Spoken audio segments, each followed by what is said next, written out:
大家好，我是 K 君。本期视频我将给《天国拯救2》当中的全武器连招做一个评级。这个呢是我个人的纯主观评价，如果大家有不同的意见还请多在评论区留言讨论。由于本作中每种武器都有自己的连招，不同的武器本身呢强度差距又很大，所以本视频将单独对比同武器组合中的不同连招，不做跨武器比较不然呢就只有剑类连招能排进 A 级了。那我们就先从最受欢迎的长剑开始。第一式与第二式，侧向调斩，这两招其实是同一招在不同起手方向下的变体，是游戏一开始亨利就自带的连招。施展过程中不需要额外调整攻击方向，只需要连续攻击就能轻松使出。它也是我在实际游玩中最经常能使出的连招。其中左手起手的第3招和右手起手的第2招是可以在前一招被对手完美格挡并反击时构成大势一击的，有一定的防御能力。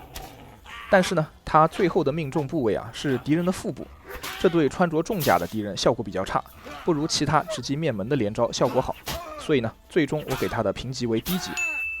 只在面对轻甲或无甲的敌人时比较好用。第3式顺劈斩，这是来自法兰克福的剑术大师门哈德教授给亨利的绝招。左下右的出招顺序，第2招需要手动调整方向，施展难度不高。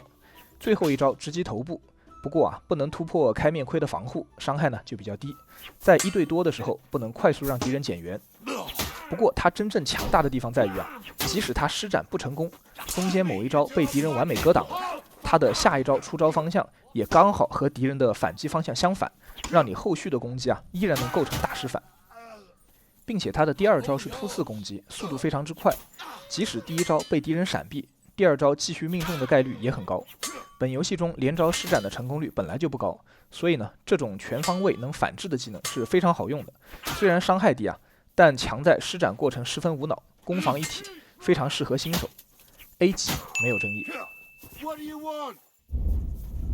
第4式破隙攻击，这是能从公猫大师那里学来的连招，左上左的出招顺序，第2招需要手动调整方向，施展难度不高，但是在被敌人中断时没有反制措施，只能改为防御，所以呢整体成功率比较低，加上攻击的位置为敌人的膝盖，伤害不算高，面对全甲敌人的时候效果很差，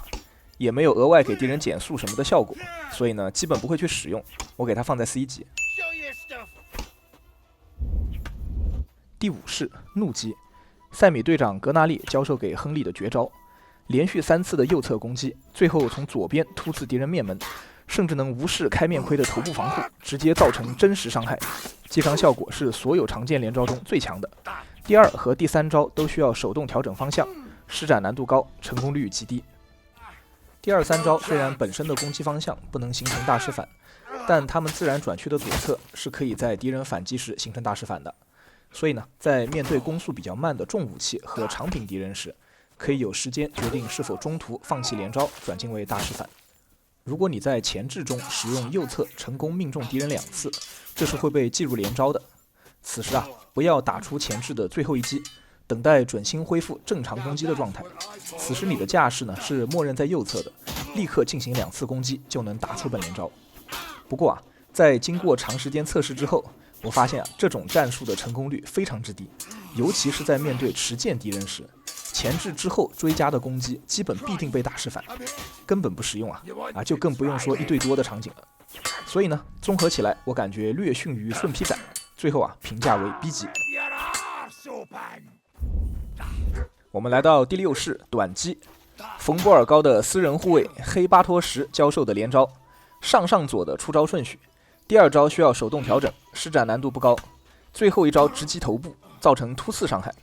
但是和怒击不一样的是本技能似乎不太能突破开面盔的防御，所以面对重甲敌人依然需要先消耗掉对方的体力，才能造成实质的伤害。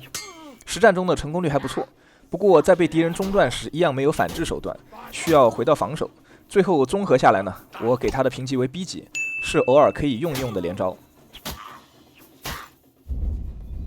第7式横劈，这是公猫大师免费教给亨利的战绩，上右左的出招顺序，第2招需要手动调整，并且在第1招被完美格挡时大概率第2招是能构成大失反的。破防一击的位置在腹部，使用长剑施展这一招呢，对中甲以上的敌人伤害都比较一般，通常只能用来作为一个压迫性手段，所以呢，我最终给它评级为 B 级。第8式来自意大利的剑术绝招，由布拉格的尼古拉斯大师传授，费奥雷半剑式。这个费奥雷呢，就是花的意思，所以啊，我愿称之为花之半剑式。所谓半剑式呢，就是指左手握住剑刃，能更好的控制剑尖，精准的扎入敌人盔甲的缝隙。理论上啊，应该是要能突破敌人护甲的，但实际上经过测试之后啊，发现并不能啊，这样伤害呢就略逊一筹了。不过啊，它的最后一击有2个动作，每个动作都可以触发连招恢复体力的天赋，并且它的动画相对较快，在实战中还是比较有用的。加上它上左右的出招顺序属于是不需要手动调整的自然连击，只需要第一招从上方出手，后面持续攻击就能轻松使出。当然了，它在被中断时并没有很好的反制手段，需要转为防守，最终评级为 A 级。第9式剑柄打击，这是魔窟的酒鬼教授给亨利的战绩，下下右的出招顺序，第2招需要手动调整，实战难度不高。由于他的前2招都是突刺啊，速度很快，实战成功率高。第1招和怒击一样，在被对手中断反击时，其自然连击是能够形成大师反的，可以选择放弃连招转进大师反。而第2招被中断时，下一招直接就可以构成大师反。所以对于高手来说啊，他拥有和顺劈斩一样的反制能力。加上最后一招用剑柄直击敌人面门，造成钝击伤害，这个威力是非常巨大的，堪比怒击的破防一击啊！简单的施展、全面的反制能力以及超高的伤害，让它成为常见之中最实用的战技。我的评价为 S 级。我们来到常见的最后一式罗森，这是骑士神父古德温传授给亨利的绝招，上左左右的出招顺序，第3招需要手动调整。最后一招用剑拨开敌人的武器，再挑击头部，能给你2次体力的回复，并且啊无视开面盔的防护，伤害很高。可能得益于第1招的纵劈威力比较大吧。作为4连出招呢，在实战中的成功率却不算太低。不过呢，在被中断的时候没有办法反制，降低了一点实用性。最终综合起来看，还是略强于怒击的，给到 A 级。以上呢就是我对常见所有连招的评级。接下来我们来看一看单手剑。第1式粉碎打击，这是和黑巴托什学习的战技，上左右的出招顺序是不需要手动做调整的自然连击，没有实战难度。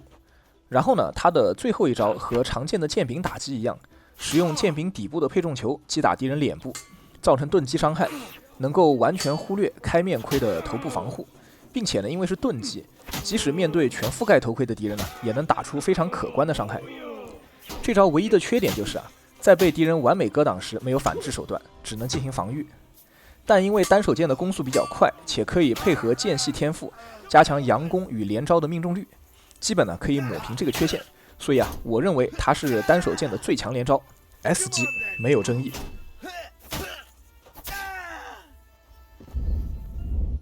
第2、3式侧向调斩，这是初始就会的连招，左右方向轮流出招的自然连击，和常见的同名连招是很类似的，非常容易打出，有一定的反制能力，但是伤害很低。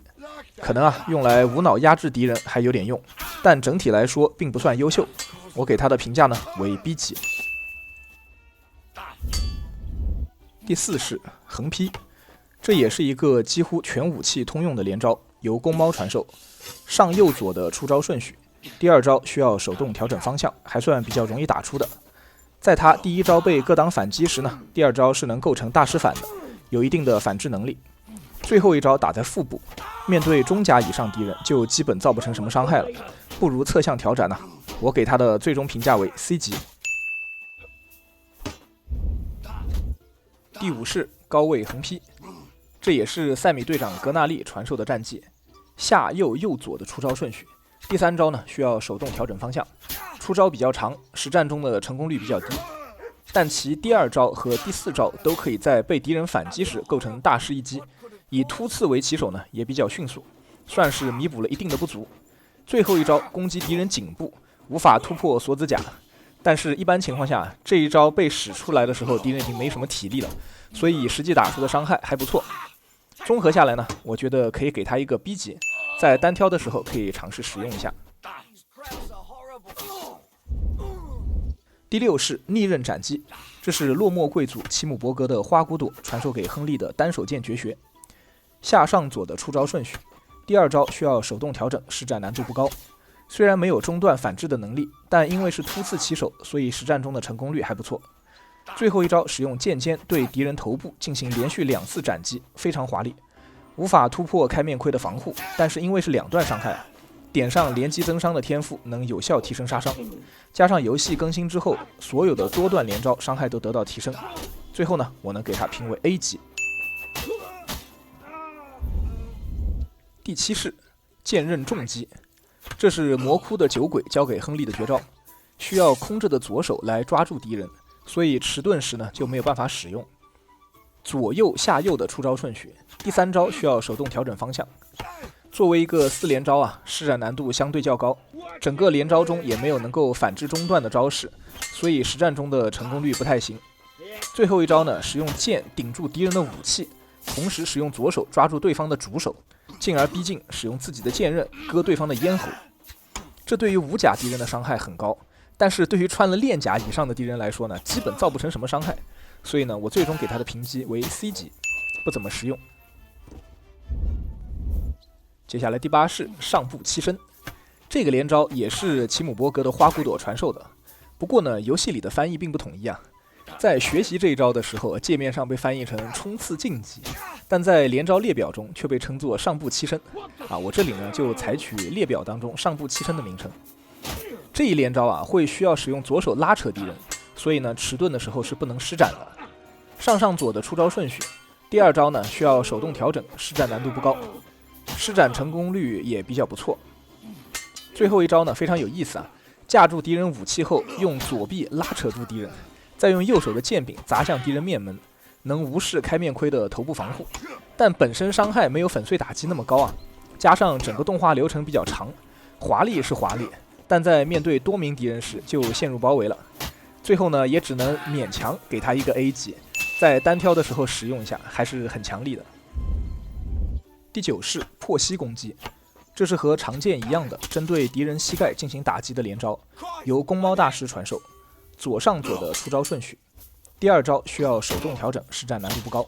但每一招啊都无法反制敌方的中断。最后一招呢比常见的版本多了一个对头部的肘击，形成了多段伤害。在游戏新版本中威力增强，在点了连击增伤的天赋之后呢，还有更多的伤害提升，以及3次的体力回复，所以呢最后我给他的评价为 B 级。好，这就是单手剑所有的连招评级。我们下面来看一看单手重武器的连招。第1式粉碎打击，这是和单手剑一样的同名连招，由黑巴托什传授。上左右的自然连招毫无施展难度。最后一招呢，用左手的盾牌或者是武器的尖端对敌人面门造成钝击伤害，无视开面盔的头部防护。不过呢，就算是计算了防护啊，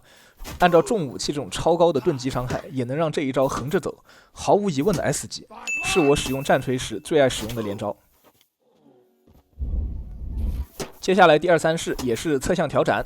亨利一开始就会的连招，左右交替的自然连击，没有任何施展难度，实战中触发率也比较高。最后一招呢，攻击敌人的胸部，而由于重武器啊主打钝击的特点，这招的伤害呢就没那么低了，所以实用性啊大大提升。我呢给它评为 B 级。第4式横劈，这是公猫免费传授的横劈连招的重武器版本。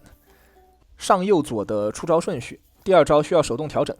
但是呢由于重武器不能大师反啊，这招相对于侧向调斩的优势在这里就没有了。虽然呢它最后一招对敌人腹部进行攻击造成的伤害啊略高一些，但综合起来呢还是不如侧向调斩实用，所以呢只能给它一个 C 级了。接下来第5式残暴上击，这是苏赫多的弗伦队长传授的重武器绝招，左右上左的4连出招，第3招需要手动调整。对于重武器这种出招很慢的武器来说啊，4连呢真的非常不友好，非常容易被中断，所以实战当中的成功率是很低的。虽然最后一招对着敌人的下巴一个重击非常带感啊，也能无视开面盔的防护，伤害挺不错的。但是呢，冗长的前摇还是给他拉了后腿，很有可能啊，你连招还没有搓出来，敌人都已经被你敲死了。并且呢，重武器的4连招当中啊，还有一个极其强力的存在。这里呢，我看在他最终伤害还不错的份上呢，勉强给他一个 B 级。第6式碎膝重击，这是由宗师级剑术大师传授的重武器终极绝学。无论是法兰克福的门哈德大师，还是布拉格的尼古拉斯大师，都会传授你这一招。它呢，也是一个4连招，上左左右的出招顺序。第3招需要手动调整方向，虽然成功率也很低啊，但它的前2招和粉碎打击的出招是一致的，所以它呢可以作为粉碎打击使用时的变招。当你发现敌人失衡严重，没有办法应对你接下来的攻击时呢，就可以在粉碎打击的第3招时进行变招，从左侧呀多打一下，构筑出这个连招。为什么要这么麻烦构筑这个连招呢？那是因为啊，本技能的最后一招实在是过于强力。他呢会先对敌人的头部发起2次重击，再转身一个回旋，打断敌人的膝盖。这一招只要使出啊，就基本可以把满血的敌人秒杀掉，无论对方是不是穿着重甲。我感觉呢是所有武器当中伤害最高的连招了。而且据说啊，已经有人研究出来，接敌之后只用2招就能使用出它的极简方法，能缓解他前摇太长的问题。所以最终呢，我给他的评级为 A 级，是仅次于粉碎打击的强力连招，并且可以和前者搭配使用。第7式盾反，这个呢是必须手持重武器且装备盾牌来施展的连招，由公猫大师传授的持盾绝招，右左左右的出招顺序。第3招呢需要手动进行调整，也是一个4连招啊，实战中的成功率很低。但是呢，更要命的是它的直接伤害啊却很一般。最后一招呢是拿盾牌和武器先对敌人的躯干进行2次攻击，最后再对头部进行敲打，无法突破任何的护甲，综合伤害呢可能就只比普通攻击命中头部的时候稍微多那么一点点，根本不值得这么长的前摇啊！只能给个 C 级。好，以上就是单手重武器的连招评级，接下来是长柄武器。第12式侧向调斩，这是长柄武器版本的左右交替自然连击，比短武器们啊要多连一段，然后呢伤害也很一般，加上长武器的左右挥舞攻速很慢啊，这一招就更加显得鸡肋了啊，给个 C 级，不能再多了。第3式切腹斩，这是格纳利队长教给你的长柄武器战技，右下下的出招顺序，第2招需要手动调整。它是长柄武器当中唯一一个3连招，所以呢实战的成功率媲睨其他连招。虽说长柄也没几个连招啊。最后一招呢比较华丽，勾开敌人的武器之后对着腹部进行斩击，虽然伤害不高，但此招之后能给敌人造成很长的硬直时间，配合上长柄天赋啊，让第1招出手加快，以及此连招的后2招都是速度很快的突刺。这个连招呢完全可以在单挑的时候直接把敌人连到死。不过面对一群敌人的时候就要慎用了。最后呢，我的评级是 A 级，属于是矮子里面拔将军了。他在长柄所有连招当中是独一档的存在。第4式上劈，这是库腾堡警卫指挥官汉斯传授的长柄战技，下左右左的顺序出招。第2招呢需要手动调整，由于是突刺起手，相对于侧向调斩呢要容易使出一些，实战成功率一般。最后一招呢，先是勾住敌人的腿，让他跪下，然后使用长柄末端挑击敌人的下巴。这一招啊，我原本以为是能够无视开面盔防护的，但实验下来发现并不是，所以呢，它的伤害就不怎么优秀了，和切腹斩在一个级别。那么介于它比较难施展，我最终呢给它评价为 B 级。很快啊，这长柄武器的连招就没有了呀。我们最后呢来看一看拳斗的连招。第1式锤击，公猫大师传授的格斗技巧，右下右的出招顺序。第2招呢需要手动调整。他的第2招是用脚踹，攻击距离呢比较长，能大大提升拳击连招的成功率，所以施展难度是比较低的。最后一招呢用拳头敲击敌人的面门，能无视开面盔头部的防护，是很少有能对重甲敌人使用的拳斗连招。我呢给他评级为 A 级。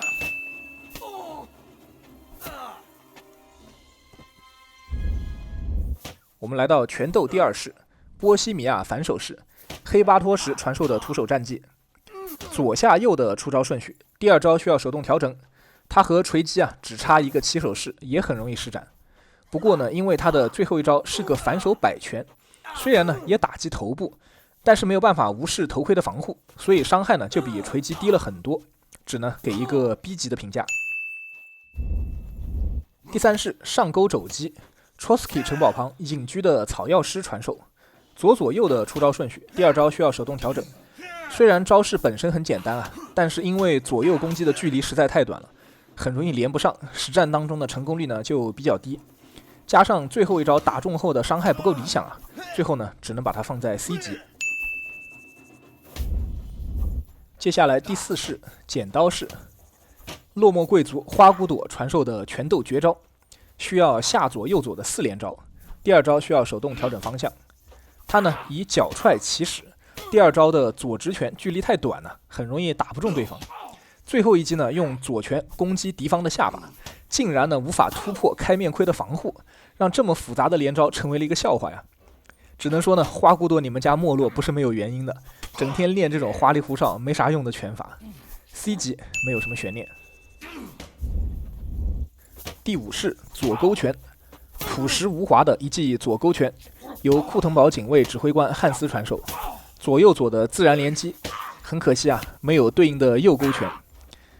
本身呢没有什么施展难度，实战当中除了手短扣了一点成功率，总体来说呢还是很容易打出的。最后一招照着敌人的脑袋招呼，虽然不能无视护甲，但得益于这一套拳法速度很快，贴近身了以后呢可以一直连到敌人体力全无，保证稳定的伤害输出，足够给予 A 级的评价。第6式正面暴击，来自德国的拳法，直截了当，门哈德大师传授。下右左的自然连击，很容易施展。最后一招呢，左手刺拳直击敌人面门，但是似乎不能穿透开面盔的防护，伤害呢就不太够了，略逊于左勾拳，评价为 B 级。第7式头锤，这是布拉格的尼古拉斯大师传授的拳斗绝招，右左右的4连招，第2招呢需要手动调整方向。虽然是4连但是实战中似乎并没有很难施展。最后一招呢，捞住敌人的脑袋往自己头上撞。看来布拉格人都是矮人血统，头比较铁。只是不知道我这招在我自己不戴头盔的时候去跟戴着骑士头盔的敌人使用，会不会让我自己掉血呢？话虽如此呢，这一招在伤害上还是可以的，就是出招的前摇有点长。最后呢给一个 B 级，单挑的时候可以拿来用一用。好，接下来就是本视频的最后一个连招，拳斗的第8式过肩摔。这是整个游戏当中拳法最强者，库腾堡掘墓人的绝学。亨利呢必须参加所有拳斗赛，并且赢得冠军后，才能从掘墓人那里学到这个战技。下右的出招顺序，第2招需要手动调整，很容易施展，并且前2招都是长距离的脚踹，非常容易命中敌人。那第3招更是厉害了，直接能把敌人手上的武器给打掉到地上这是实打实的空手夺白刃技法。我认为呢，它是整个游戏当中最强的拳斗连招。虽说它基本不造成什么伤害但这个连招根本就不是为了打伤害去的，它是功能性连招，能给敌人缴械的战绩只此一家。S 级没有疑问。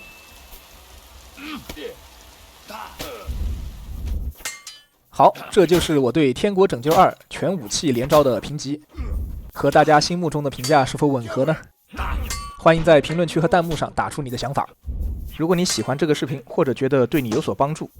请一定记得点赞、订阅、加转发。本期视频呢就到此结束，非常感谢大家的观看，我们下期再见。